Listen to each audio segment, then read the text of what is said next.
No, mira, lamentablemente tenemos que informar que por segundo año consecutivo México cae en su calificación. Esta es una escala que va de 0 a 100.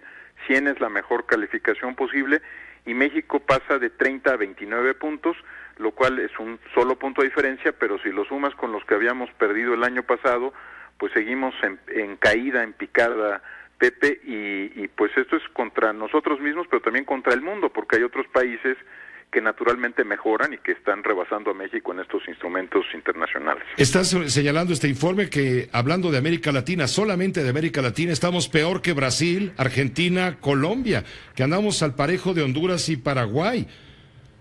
Sí, la verdad es que si teníamos esta hipótesis culturalista hace algunos años, ¿no, Pepe? Y decíamos, bueno, es que es parte de la tradición hispana, viene de la colonia, viene del mundo católico, ¿no? Había quien explicaba también la corrupción en esos términos. Pues se nos están acabando los pretextos, porque tienes a Chile, pues más de 50 lugares arriba de México, dando la pelea entre los mejores países del mundo. Tienes a Brasil, que pues está enfrentando con mucha más fuerza la corrupción en su país, con un despliegue de Estado, digamos, con la fuerza del Estado brasileño enfrentando el tema, que está a varios lugares mejor que México, y nos toca ahí una posición muy complicada alrededor de Nicaragua y otros países que bueno, pues no deberían, en términos del tamaño de nuestra economía, en términos del nivel de desarrollo institucional en otras áreas, pues estar a la par de México, ¿no? La verdad es que no es halagüeño informar que somos el país de la OCDE que está en la peor posición, y en el G20 pues somos el 20 de los 20 países que forman el G20. No estamos en el lugar que deberíamos de estar. Somos el país más corrupto de la Organización para la Cooperación y el Desarrollo Económico, el peor país del grupo del G20, llamado G20, y en términos de los países medidos, 180 en total, según el informe de Transparencia Internacional, somos el lugar 135.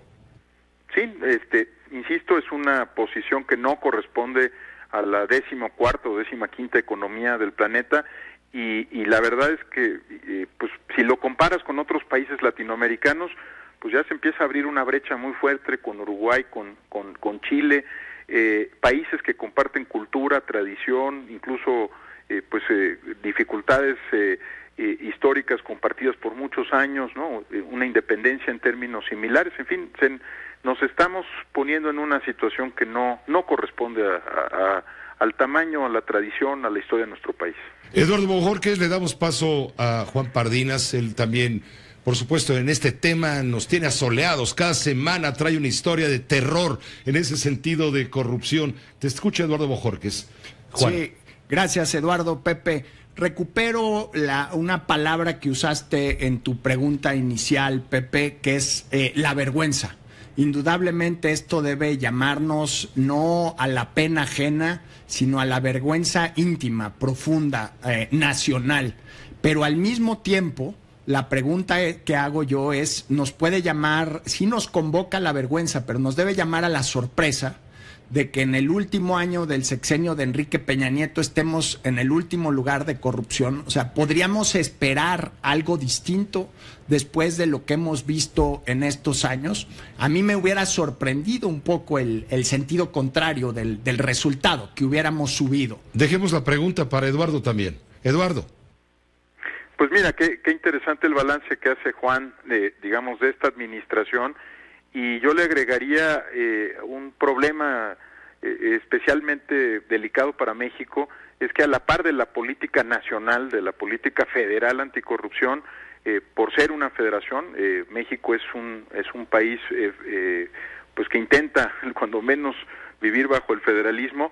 Tenemos también que atender las muchas complejidades estatales. Yo diría que son las dos cosas. Hay una carencia de política nacional anticorrupción, hay resistencias en ese tema, pero también tenemos 32 historias muy difíciles de contar, donde también se han dado buena parte de los abusos, más de una docena de gobernadores y exgobernadores acusados, bajo proceso, investigados, algunos detenidos, y pues da la impresión de que el Estado mexicano en lo federal o en lo estatal no puede enfrentar con firmeza y con contundencia este tema. Así que yo coincido con Juan, ha sido un periodo muy duro en los dos planos, en el plano federal y en los planos estatales también. Y la transparencia, Juan Pardinas, ¿de qué ha servido tanto esfuerzo por la transparencia? Hay ya intenciones, actitudes para buscar la transparencia, pero eso no ha resuelto el problema. Es una condición necesaria, pero no es una condición suficiente.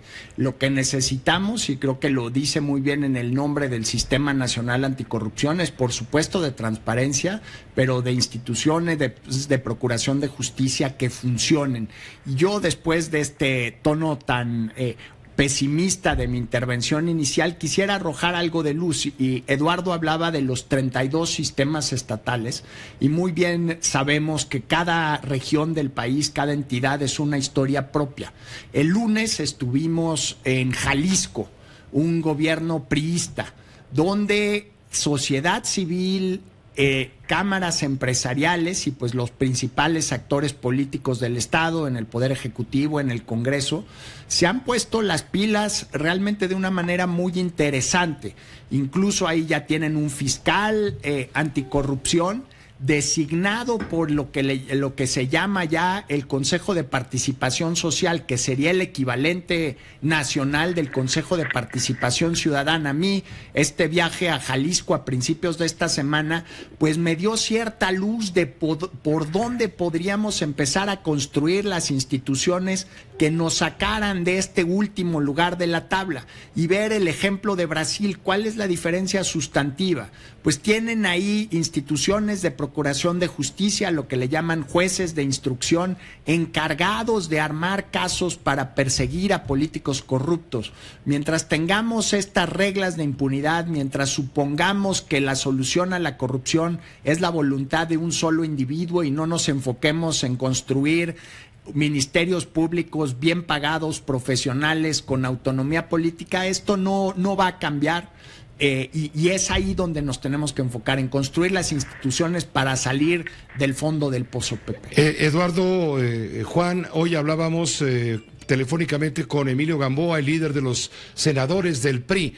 Hablábamos sobre la propuesta que planteó hace unos días a los líderes de las bancadas de los demás partidos representados en la Cámara Alta acerca de la urgencia de contar con un fiscal general de la República y acerca de la urgencia de contar con un fiscal anticorrupción. Te voy a decir lo que nos dijo para que te des una idea de cómo en este momento el interés político va por encima del interés de la sociedad.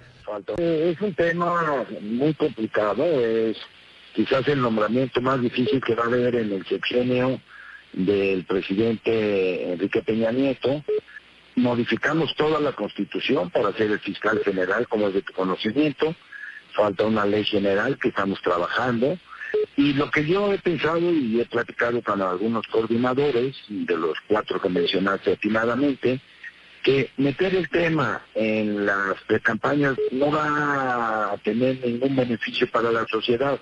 Que tenemos que hacerlo, ya que haya pasado la campaña, gane quien gane, yo espero, en lo personal, y lo digo, el mejor candidato por mucho es Pepe Mit, pero no meter este tema en la agenda de los presidenciales.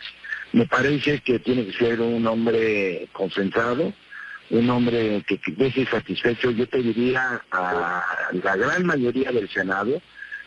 Quizás habrá 10, 12 que no, pero yo estoy convencido, Pepe, que el próximo fiscal general puede tener una votación, va a depender del nombre, sin duda alguna, no lo tenemos todavía, pero puede tener una votación, si genera los consensos y los acuerdos, de aproximadamente 90 o 100 senadores de 128, y le va a dar esto, sin duda alguna, una fortaleza a su nombramiento y un libre actuar en una posición tan importante que se va a crear en México.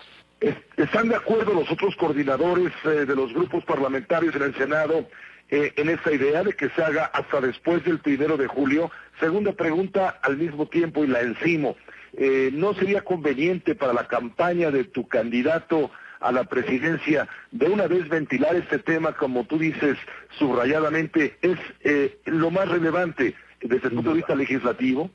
Sin duda, ¿qué queremos? Tratar de buscar y sacar, tenemos ya 21 aprobados que de acuerdo a la Comisión de Justicia evaluaron para el fiscal anticorrupción. Ya están los 21 nombres y la Comisión Bueno, Ciudadana... aquí lo que queda claro es que hay de prioridades políticas y prioridades sociales, Eduardo Bojorquez. Mira, yo creo que primero hay que distinguir dos cosas. Una es el diseño de la Fiscalía General, que se ha insistido mucho, tiene que ser autónoma, eficaz e independiente, y otra es quién la debe de encabezar. Lo que plantea el senador Gamboa es el tema de un nombramiento, y yo creo que están obviando una discusión que no solamente importa al Congreso, sino especialmente a los candidatos a la presidencia de la República, y es qué tipo de Fiscalía General vamos a tener por delante, Pepe. Son dos discusiones pues necesarias, pero independientes. Yo creo que donde tenemos que poner el foco ahorita es que la maquinaria, la institución sobre la cual va a operar cualquier fiscal, tiene que estar bien diseñada, y no estamos ahí, ¿no? Por eso varios grupos cívicos, académicos, empresariales han insistido que lo que se necesita es una reforma al artículo 102 de la Constitución, y tal vez algunos otros, para crear esa fiscalía independiente. Con el marco jurídico actual, no creo, digamos, que el más honesto y el más íntegro de los hombres o de las mujeres de este país pueda hacer mucho, ¿no? Entonces hay que cambiar la institución y después asegurarse que la encabece la persona correcta. Yo creo que en esta legislatura sí hay tiempo, y tiempo de sobra, para diseñar la institución que se necesita, ¿no? Pues Eduardo, te agradezco mucho el haber comentado todo este tema con Juan Pardinas, con la audiencia del Grupo Fórmula, con nosotros también, sobre esto que reiteramos avergüenza, sin duda avergüenza, cómo no vamos para de arriba, sino al contrario, como los cangrejos en este tema de la percepción de corrupción en el país, que sin duda el tema cumbre, el tema que más preocupa a cualquier ciudadano que vaya a votar por cualquier candidato de cualquier partido. Corrupción importa en este momento más, incluso que la seguridad o la violencia, importa más incluso que la generación de riqueza y la equidad y el empleo y todo esto. Importa mucho más el tema de corrupción, y todavía no arrancan las campañas y todavía no vemos a los aspirantes a ocupar la Casa Presidencial de Los Pinos en un compromiso claro, absolutamente claro, sino vemos patear la bola, patear el bote para después de las elecciones, para no contaminar el proceso, como si... Bueno, en fin, lo dejamos de ese tamaño. Eduardo, te agradecemos mucho. Así es, Pepe. Mira, yo creo que lo que ya sabemos todos es que este es el problema raíz de muchos otros problemas que has descrito, y el agradecido, por supuesto, soy yo, y un saludo, por supuesto, también a Juan Pardines.